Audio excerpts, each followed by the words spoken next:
Piers Morgan and the right to an opinion. Hello and welcome to the Mark and Pete Show. We all have opinions, but not everyone is really confident to air them in public. Now, we've seen in recent times Piers Morgan, the famous media presenter, and he has been heavily criticised for saying that he didn't believe a word what Meghan Markle, the Duchess of Sussex, had said in an interview with Oprah Winfrey. Now, as a consequence, over 41,000 complaints have actually been issued to Ofcom simply about the fact that Morgan himself had given opinions criticising Meghan herself and basically disbelieving what she said in the interview. Yeah. Was he right to even air any of his opinions? Should he just simply have been silent?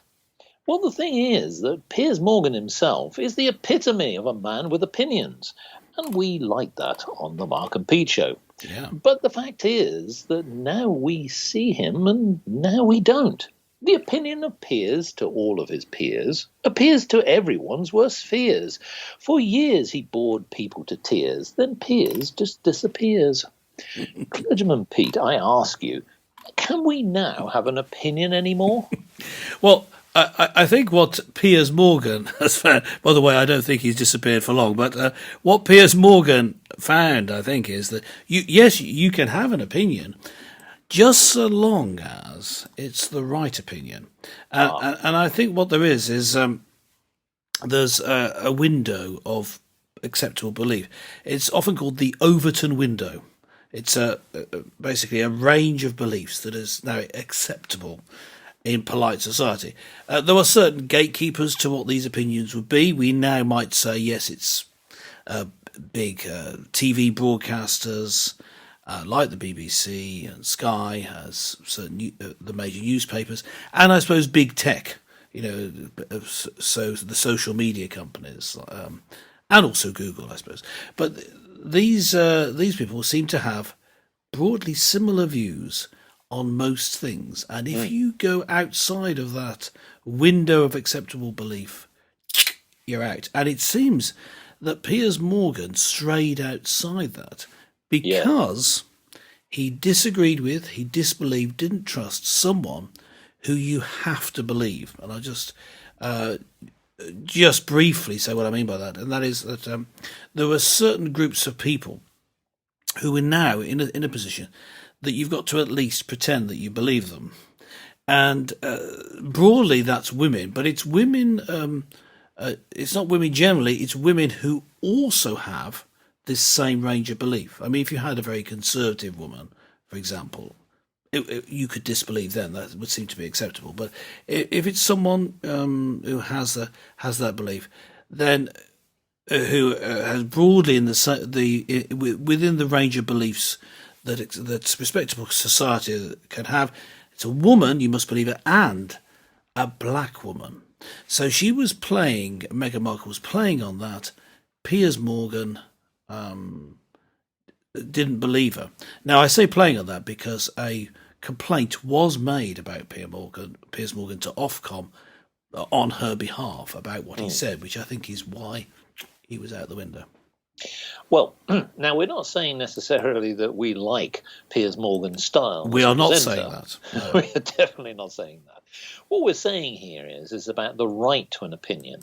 Now, for somebody who is an experienced media journalist, anyone who actually saw what happened and what unfolded was that as the subject came through, which was naturally to talk about in the media, about the Oprah Winfrey interview, and convey that to the public. But he gave, as he does with his style, he always has opinions.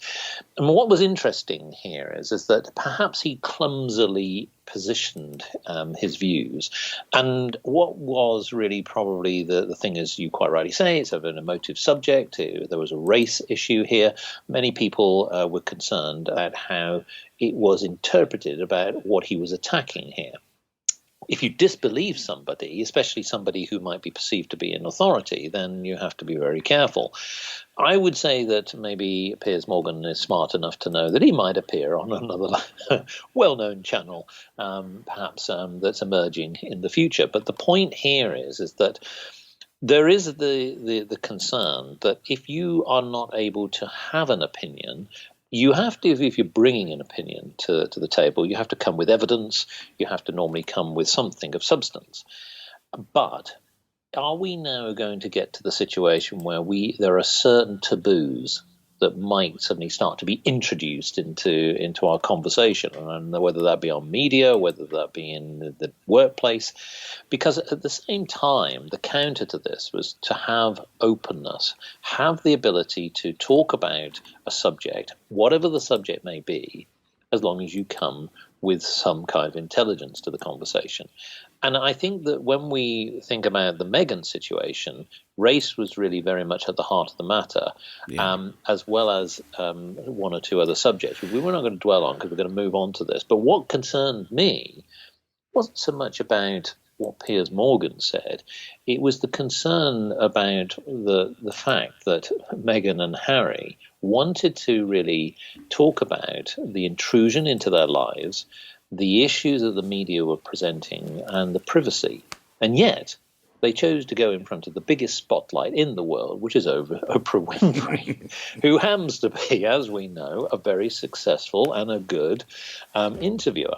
But to suddenly bring all that dirty linen into the public counters, to me, what they're really trying to achieve. So the two don't go. And I thought that what was strange is that Piers Morgan didn't play on that, but maybe he's got an ulterior motive.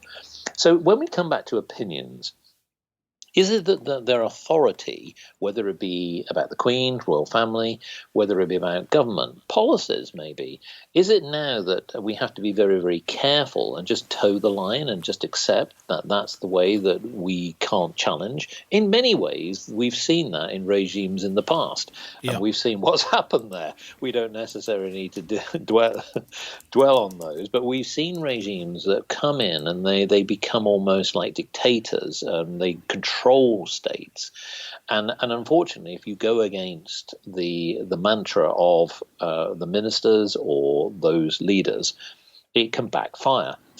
What we are seeing here is an unusual situation because media is in particular. We go back to the Piers Morgan situation. Piers Morgan was in the spotlight of TV. But when we then widen it to social media and to radio and video and many and even podcast, dare we say, that suddenly we see ourselves ironically in a world that for the last 20 years, many people have put out their opinions. But what we're now seeing is that there's a controlling, isn't there?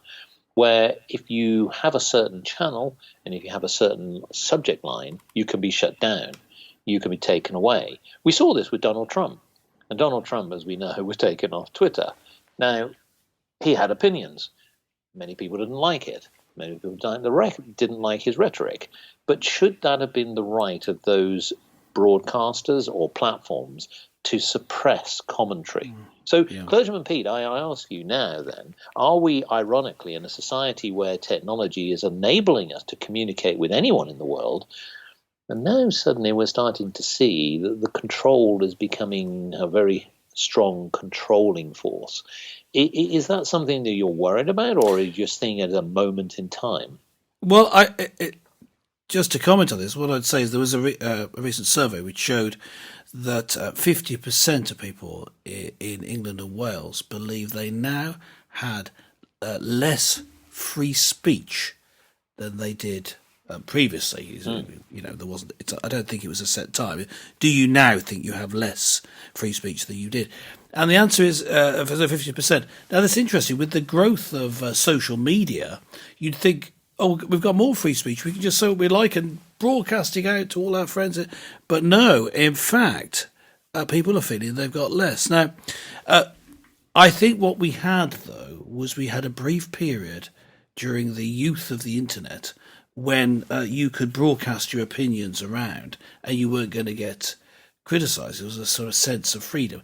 because the normal gatekeepers, people I mentioned, the major media companies, etc., hadn't got their grip on you yet.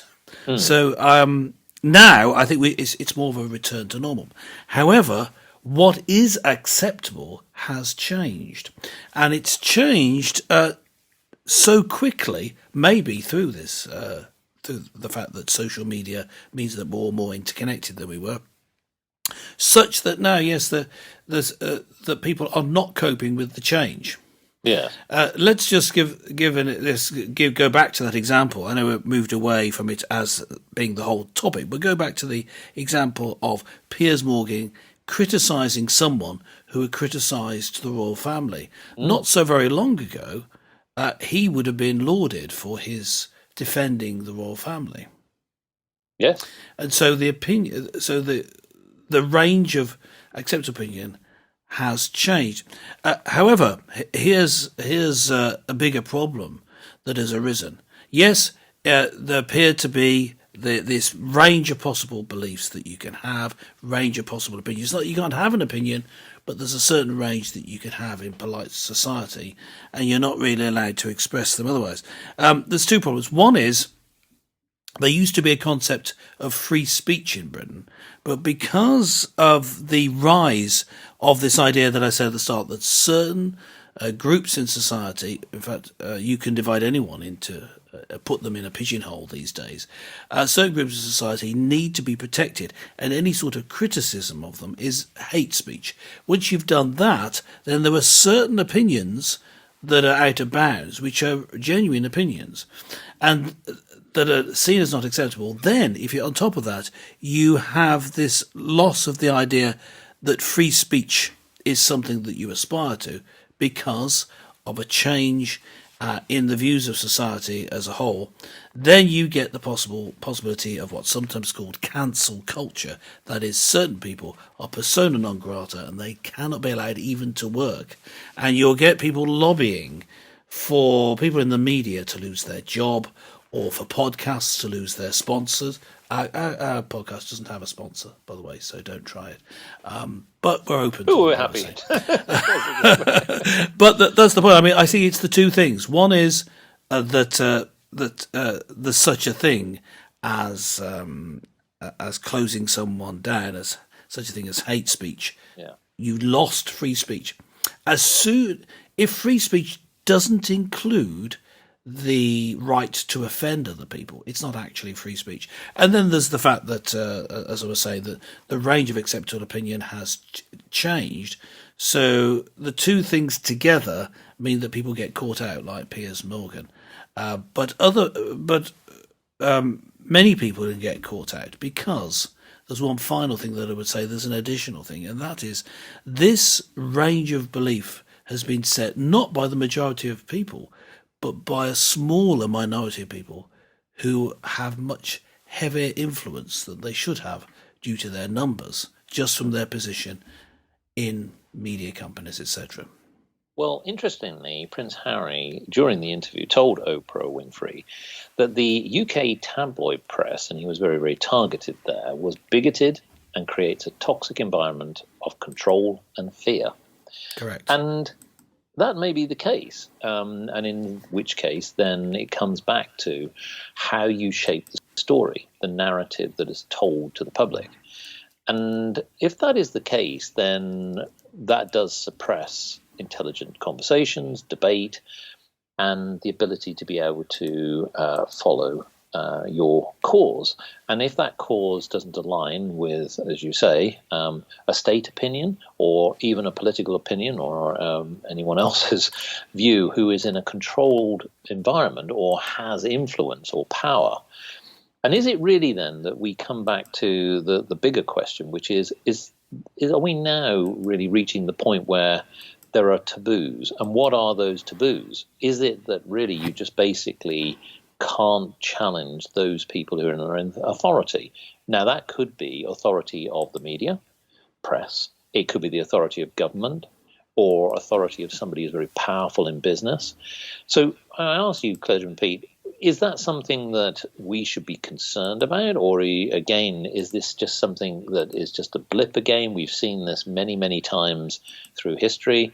The media typically is one stakeholder that's often considered or criticized for being controlling. And unfortunately, and they recognize that themselves, that they have strayed and crossed the line, in some cases even broken law. But is it now that just simply we just can't have opinions on certain subjects? As I was saying at the start, it's that we can't have opinions that don't fit in with a certain range.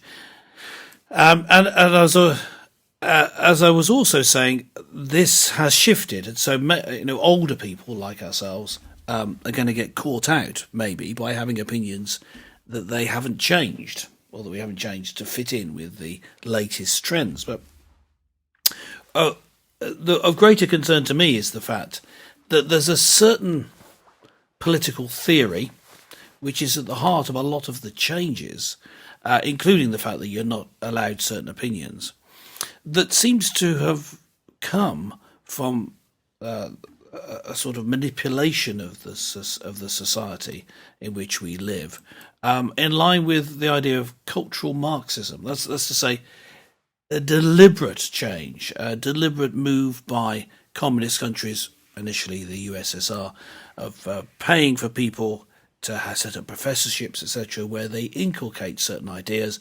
And we now see the Chinese communist regime putting people in positions of influence across Britain and across America, in fact, across the Western world and Africa.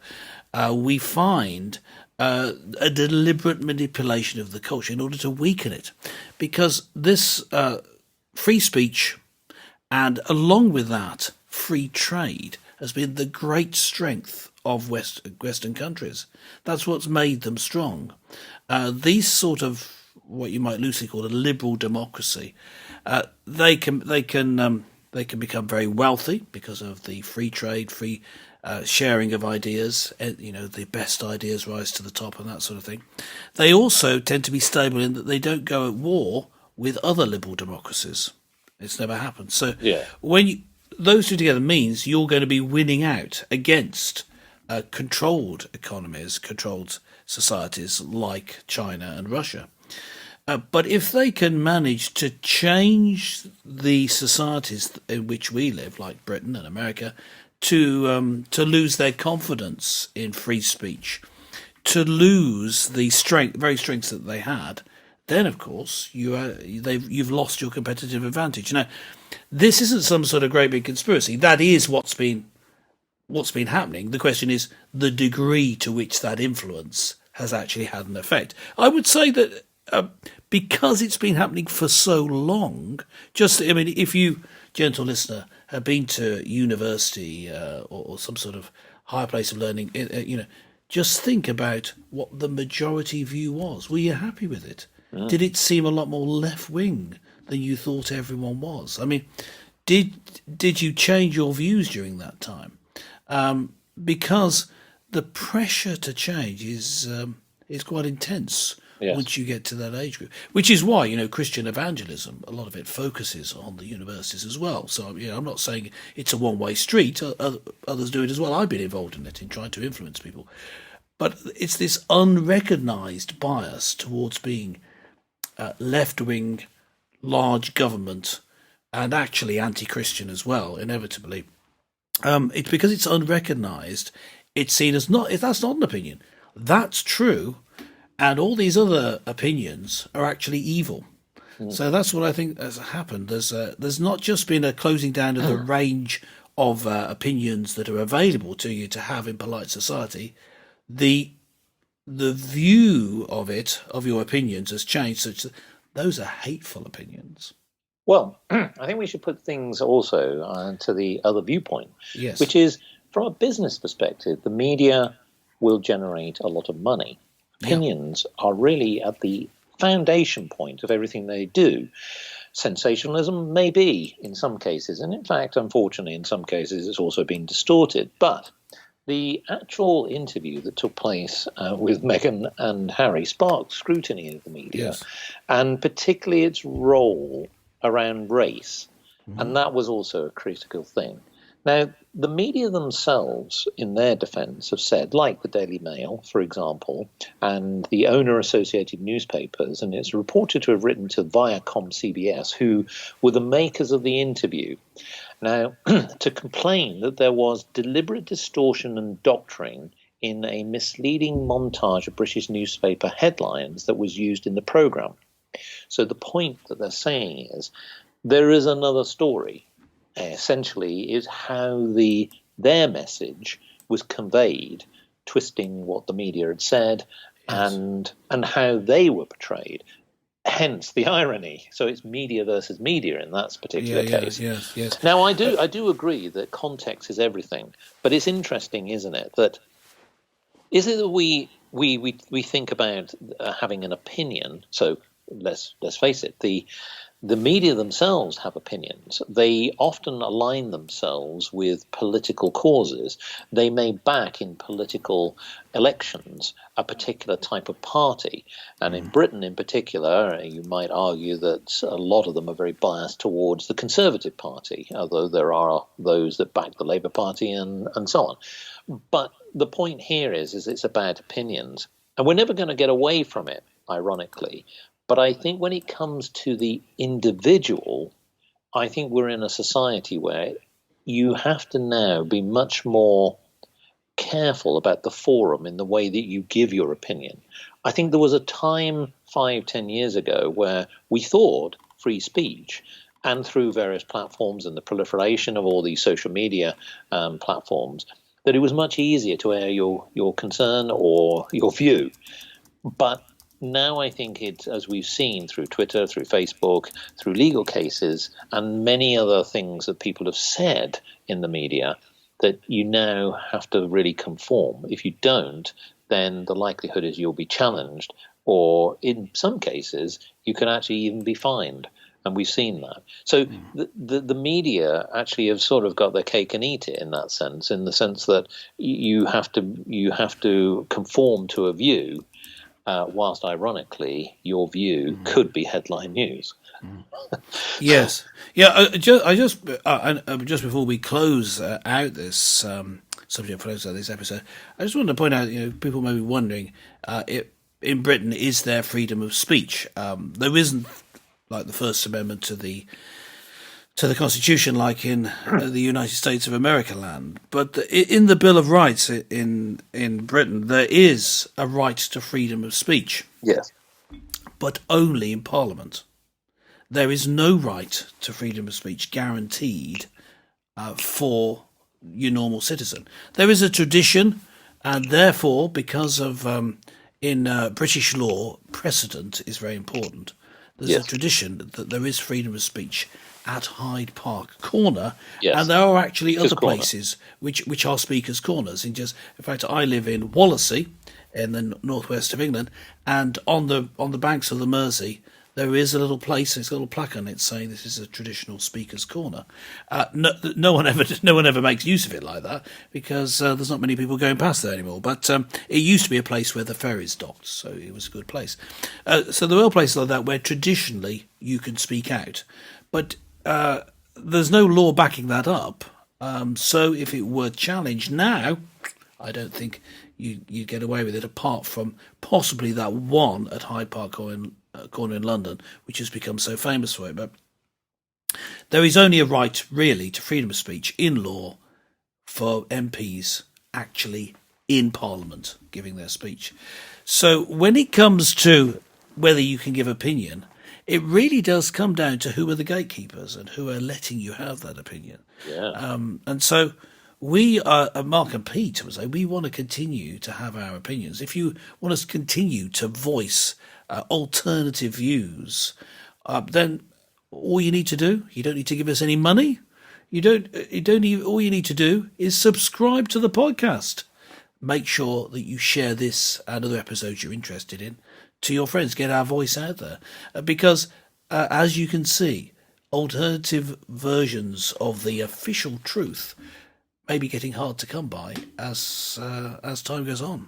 Well, indeed, and with that, we want your opinions. Yes, that's right. We're calling out to your views. What do you think Other about opinions the situation? welcome. Do you think that you're being suppressed? Maybe you've got some examples. Let us know. Log on to markandpete.com and we'd love to hear from you. Well, thank you very much for listening to this show. Definitely subscribe. There's lots of opinions in many Mark and Pete podcasts. Well, join us again next time for more topical topics with Clergyman Pete and Businessman Mark.